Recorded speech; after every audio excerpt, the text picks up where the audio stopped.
Educação sexual.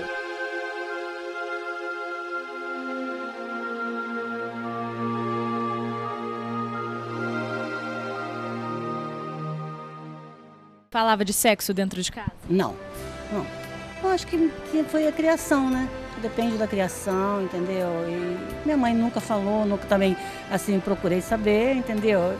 Só depois, com o passar dos anos, aí que eu fui aprendendo na escola, entendeu? Essas coisas assim, mas eu não falava, não. Não, na minha casa, meus pais não comentavam sobre isso, não. Sempre muito aberto e hoje eu dou graças a Deus por isso, porque aprendi muito com meus próprios pais. Para muita gente, o tema ainda é tabu. Mas os tempos mudaram, viu? Falar de sexo hoje já não é tão restrito como em gerações passadas. A gente percebe isso ao conversar com alguns adolescentes entre 15 a 17 anos. Nós viemos até uma escola falar com eles sobre sexo. Para você, como o sexo é tratado na sua casa? Bom, é tratado de forma bem aberta, né? Tendo alguns limites. A minha mãe sempre me alertou sobre os perigos do sexo, a minha família também. Desde pequeno eu também já aprendia como usar uma camisinha, como botar uma camisinha. Para você, como que o sexo é tratado na sua casa? Assim, a gente fala quando necessário, não é frequente a gente falar assim, às vezes surge alguma dúvida, algum comentário, a gente fala, mas só quando é necessário mesmo. Por religião, muitos destes adolescentes preferem esperar o casamento para iniciar a vida sexual. E eu acho só a favor do sexo depois do casamento, nem só pela questão de ser bíblico, ser da palavra de Deus, acho que minha mesmo. Porque sexo não é qualquer coisa, não é pra ser feito com qualquer um. Não é pra ser feito com um namorado que eu me apaixonei, achei que era amor, fiz e... Não, eu acho que é amor mesmo. Hoje em dia tá sendo muito deturpado isso. As pessoas fazem sexo por qualquer coisa. Ah, tô bêbado, vou legal, vou fazer sexo. Ah, a gente tá numa festa. Ah, eu acho que a pessoa gostosa, vou fazer. Não é uma coisa assim relacionada ao sentimento. Elas transam por transar, ficam com qualquer um, né? A gente vê muito. Por isso que tem muitas meninas grávidas, muitas pessoas com doenças, porque vai num baile funk, vai num lugar, fica bêbado, nem sabe às vezes com quem teve relação. Existe um momento certo, um tempo certo para se fazer sexo?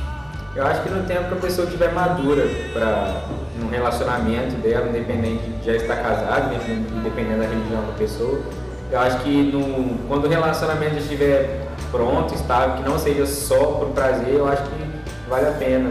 Os números da Organização Mundial de Saúde revelam que no Brasil, mais de 4 milhões de jovens entre 14 a 17 anos iniciam a vida sexual todos os anos. 95% estão informados sobre os métodos contraceptivos. Um outro dado mostra que 22% tiveram sua primeira relação sexual aos 15 anos. Muitos deles têm, nessa idade, um sentimento de culpa devido à falta de maturidade de muitos jovens. Sem os cuidados devidos, o sexo pode trazer sérias consequências, como a gravidez indesejada e doenças sexualmente transmissíveis. Compromisso e responsabilidade. Para a maioria dos religiosos, estas são duas palavras-chave para um sexo seguro e saudável. Segundo espíritas, católicos e evangélicos, o sexo é sim algo divino. Nosso corpo foi criado por Deus, então ele é criação divina. Agora, Deus nos dá liberdade em tudo que a gente vai fazer na vida, porque senão não teria mérito exatamente aquilo que a gente faz. Então a liberdade, o livre-arbítrio, ele é importantíssimo. Então as relações sexuais, ela tem que ser exatamente praticada com compromisso e responsabilidade, e com respeito. Para alguns evangélicos, o sexo é um dos meios onde o amor é expressado. Em muitas igrejas, o assunto é tratado livremente. Nós não podemos e não devemos nos envergonhar de nada que Deus não teve vergonha de criar.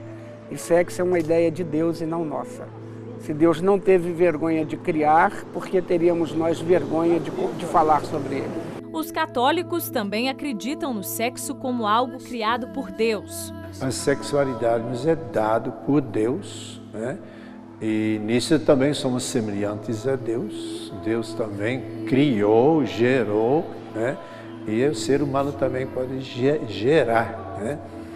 E então a sexualidade, a gente sente dentro do corpo, nós somos corpo. Tenho corpo e sou corpo.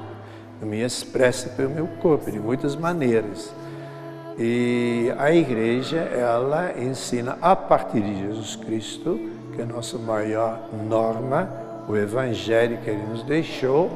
Ele diz que a pessoa humana tem que lidar com sua sexualidade de um modo responsável e consciente. Este sociólogo reforça a ideia de que o sexo por sexo é algo não satisfatório e vazio. E o que está acontecendo hoje com o jovem?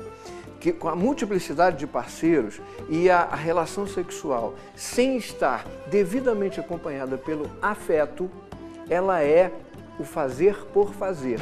E essa energia não é satisfatória. Então você encontra um grande contingente de jovens na atualidade que entra num vazio existencial, porque coloca a sua energia no seu prazer à disposição de uma não satisfação emocional e quando termina a relação, ele não sente o preenchimento necessário que só o afeto produz. Então hoje é o grande desafio dessa juventude. Especialistas no tema defendem a educação sexual dentro de casa. A orientação sexual, ela tem que começar desde quando a criança emite ou demonstra algum tipo de curiosidade. Isso aí depende da idade. Agora, ficar esperando só que a criança se manifeste depende muito da relação que os pais têm com ela, o diálogo que existe dentro de casa. E a informação que chega até o adolescente, a criança, é muito mais rápido do que a família pensa. Dizer que sexo não é bom vai na contramão do que prega uma sociedade moderna. Mas a informação e os cuidados são fundamentais para um sexo seguro e prazeroso.